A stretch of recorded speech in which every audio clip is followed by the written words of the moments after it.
Hai hai hai, selamat datang di podcast Ngobrol di Kampus. Hai Kak, gimana nih kabarnya? Oh baik nih, kakak sendiri gimana? Ya, puji Tuhan baik juga Kak. Nah, kita di sini punya topik spesial nih Kak. Apa tuh kak? Nah, kita akan membahas tentang visual novel di kalangan remaja sekarang Kak. Nah, langsung aja kita akan sambut narasumber kita yang pertama ada Kak Feni. Dan yang kedua narasumber kita ada Kak Joni. Oke. Nah, narasumber kita udah ada di depan kita nih. Sekarang kita tanya dulu ya kabarnya Kak. Untuk Kak Feni, bagaimana nih kabarnya Kak? Puji Tuhan sehat Kak. Ya, puji Tuhan. Untuk kak Juni gimana? Puji Tuhan sehat juga. Oke, karena narasumber kita kebetulan sudah ada di tempat ini, kita langsung saja membahas tentang visual novel ini ya Kak. Iya. Untuk yang pertanyaan pertama nih Kak Fen. Pertanyaan pertama kalau boleh nih Kak ya, apa sih inspirasi Kakak untuk memulai menulis visual ini? Inspirasi saya menulis visual novel ini tentunya karena ada ketertarikan dengan sastra ya tentunya ya Kak. Karena kan apalagi saya dikenal di kampus ini adalah sebagai seorang anak sastra Indonesia. Jadi saya punya ketertarikan dengan novel. Jadi kebetulan saya adalah orang yang malas nulis, tapi ternyata saya menemukan platform yaitu visual novel. Jadi saya merasa tertarik untuk menulis itu di visual novel dengan imajinasi saya, dengan keterbiasaan saya, atau mungkin dengan bayangan-bayangan yang sering saya sering bayangkan gitu. Jadi saya tertarik menulis di visual novel gitu. Oh iya, itu sih. Karena kadang juga seperti yang kita tahu ya Kak, kadang juga kita mau menulis gitu, kita nggak tahu menuangkan. Tapi lewat visual novel ini Ya, kita bisa ya Kak menulis. Visual novel itu jadi wadah. Iya betul-betul. Benar Nah, sekali. nah untuk Kak Juni sendiri bagaimana tuh Kak? Kalau saya sendiri sih sepakat dengan Kak Feni bahwa menulis di visual novel itu terinspirasi dari ketertarikan saya dalam dunia fiksi dan teknologi. Oh iya betul. Nah untuk pertanyaan kedua nih Kak, apa lagi tuh? Ini lalu bagaimana kakak sendiri? Untuk kak Feni, bagaimana kakak sendiri menggambarkan dunia dalam novel? Oh, kalau saya sendiri menggambarkan dalam dunia novel itu saya kaitkan dengan masa lalu saya, masa kini sekarang, terus masa depan saya. Jadi saya menggunakan imajinasi saya yang seperti di masa lalu. Oh, saya pernah nih mengalami seperti ini, saya tulislah gitu. Kemudian oh iya, sekarang kan saya lagi ada di masa ini, jadi saya tulis. Kebetulan juga saya sering menuliskan di masa depan. Kira-kira nanti saya bakalan jadi apa ya? Gimana ya? Terus itu saya rancang dalam sebuah novel yang saya tuliskan gitu. Ketahuan banget ya anak sastranya ya Kak ya. Jadi kayak drama kehidupan itu dituangkan Iya, gitu ya benar Kak sekali. ya. Sangat-sangat menginspirasi ya Kak. Nah semakin menarik nih kalau dibahas ya Kak ya. Iya. Oke. Selanjutnya apa nih Kak pesan Kakak yang mau Kakak sampaikan kepada anak muda sekarang supaya minat bacanya itu ini Kak bertambah? Saya berharap sih anak muda zaman sekarang ini harus melawan rasa malasnya ya, karena dalam membaca kita itu bisa menaklukkan dunia. Jadi yang kita tahu zaman sekarang juga menggunakan teknologi seperti HP. Di HP kita menggunakan sosmed, otomatis kita juga membaca. Jadi mau nggak mau juga kita harus membaca, karena membaca itu penting. Wah, menarik sekali jawabannya Kak Juni.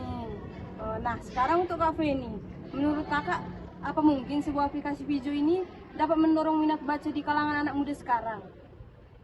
Kalau visual novel ini menurut saya sih bisa ya untuk mendorong minat baca anak muda sekarang, karena seperti yang dibilang Kak Juni juga tadi, kapanpun dan dimanapun kita udah pasti megang handphone kan ya. Jadi apalagi visual novel ini terdapat di teknologi, yaitu handphone kita sendiri, di gadget kita, yang dimana itu selalu barang yang kita bawa kemana-mana. Jadi menurut saya harusnya visual novel ini harus bisa membawa minat baca anak muda itu semakin meningkat, karena kemanapun kita bisa bawa HP dan kapanpun bisa kita membuka HP, termasuk membuka visual novel gitu. Benar sekali ya Kak. Nah ini nih Kak, pastinya di dalam kemudahan ini, di kemudahan aplikasi ini pasti ada tuh kan Kak tantangannya. Jadi menurut Kakak di dalam proses penulisan novel ini apa sih tantangan yang pernah Kakak hadapi? Kalau tantangan saya sendiri tuh tentang minat saya sih Kak sebenarnya, karena sebenarnya saya sudah punya alur cerita novel nih. Alurnya nih nanti begini nih, terus judulnya juga udah semenarik mungkin, terus nanti babnya sudah saya bikin 24 misal gitu. Tapi yang menjadi tantangan saya itu adalah minat gitu, karena kadang kita merasakan semuanya udah gampang tapi ternyata minat kita nggak ada, jadi semuanya itu langsung jadi sebuah tantangan gitu menurut saya Kak. Oh, Setuju berarti ya. tantangan paling besarnya itu adalah minat. Iya benar. Apalagi di benar. kalangan muda sekarang ya Kak ya, Iya. seperti yang kita tahu sudah banyak jalan untuk memudahkan anak-anak itu bisa membaca dengan mudah. Tapi faktanya ya banyak ya anak-anak muda sekarang tidak mengantusiaskan itu ya Kak ya. Banyak. Ya sangat setuju dengan pendapat Kak Feni. Kalau menurut Kak Juni sendiri bagaimana Kak? Apa sih tantangan yang sering dihadapi selama penulisan di novel ini? Kalau saya sendiri tantangannya itu ada 2 kata sih, yaitu melawan rasa malas. 3 deh. Iya 3 sih Kak. 3. Oh iya, Iya. iya 3. Tiga. Kakak ini bisa aja deh. Ya, benar sih Iya. sepakat sama Junia, karena kadang malas nih gak ada obatnya ya Kak Junia. Jadi kadang udah punya cerita bagus, punya aplikasi, punya kemudahan, tapi malas nih nggak bisa dilawan. Pasti ya kata yang 2 ini tadi sangat memotivasi ya, minat dan Malas. rasa malas.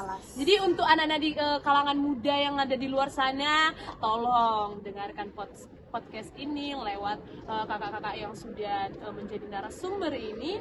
Kita bisa diajari loh bagaimana kita supaya melawan rasa malu sama rasa malu, Rasa malas. Bisa aja deh. Malas. Kayaknya aku ketularan dari kakak ini deh. Tadi katanya 2 kata ya, ternyata 3 kata. Oke, biar Rasa hidup malas. ya. Jadi kita boleh melawan rasa malas sama minat Minat. kita juga ya. Oke. Terus ini Kak, ada lagi ya pertanyaannya. Apakah kakak sendiri sudah merencanakan sequel nih Kak untuk videonya? Tentu pernah sekali saya merencanakan sequel. Jadi saya selalu merasa banyak yang bisa dieksplorasi dari dunia yang saya ciptakan, terutama tentang bagaimana teknologi terus berkembang dan bagaimana karakter-karakter utama yang akan saya buat di novel itu, terus gimana karakter itu menghadapi kemajuan teknologi gitu. Untuk sequel saya pasti ada. Ya sih, di era sekarang yang bertambahnya kemajuan teknologi Iya. ya, pasti tuh Kak, betul. Saya sangat setuju dengan kakak. Nah, untuk Kak Juni bagaimana? Udah pernah merencanakan sequel? Tentunya pasti dong, karena kan saya menulis di Pigeon Novel, pasti tentunya menulis sequel.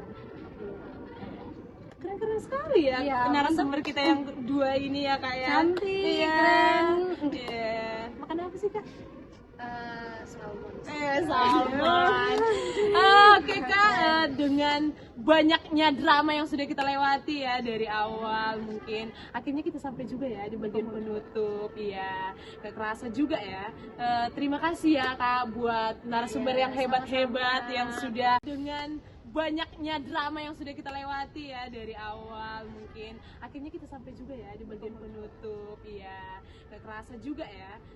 Terima kasih ya Kak buat narasumber yang hebat-hebat yang sudah meluangkan waktunya untuk podcast kita hari ini. Ya sudah membagikan pengalamannya. Iya. Nah, jadi dari podcast ini anak-anak jadi kayak tahu ya visual novel ini seperti apa, pentingnya visual novel ini seperti apa gitu ya Kak. Termotivasi. Iya. Terima kasih ya Kak buat Kak Feni, buat sama-sama. Kak Juni yang sudah meluangkan waktunya. Biarlah kiranya lewat visual novel ini anak-anak di luar sana mengerti bagaimana sih pentingnya visual novel itu. Iya, benar. Iya. Oke lah, saya Estolina untuk membawa acara ini, dan rekan saya Saya Nancy Simangungsong. pamit undur diri dan see you, bye bye.